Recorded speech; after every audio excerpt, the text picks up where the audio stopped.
Hello everybody, and I figured I'd begin showing you some progress I've made on the Bugos. I've implemented a few more things, I've given it some new variables, and I've changed a few things, so I'm just going to jump right into this. So I've added a few things. I added the ability for the size to alter. I have added a stats board, and I have increased the map size. So I'm just going to talk about the stats board first.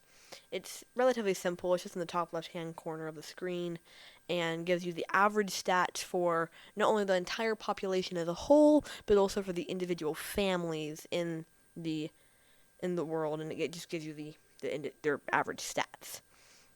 And then we increased the map size, so I ended up just having to go in and I made the map bigger, increased the food spawn rate so it can actually keep up with the buggos at this point, and added in a camera movement system so that you can actually move around and look at the entire screen. So it's kind of ideal. And then size. Size is a little bit of a complicated one because it's not really there to change a whole bunch on its own. It really more of alters other things. So when it comes into the energy consumption, it doesn't have any energy cost on itself. Instead, the cost comes into the speed category. So the bigger you are, the more energy it will cost for you to actually move around. So if you're giant, you're also going to want to be slow, so you can actually you don't just die instantaneously.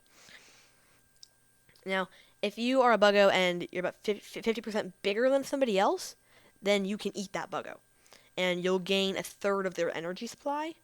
So there is a benefit to being large. However, other buggos who are small enough to be eaten by you will run away. So you have to have some speed.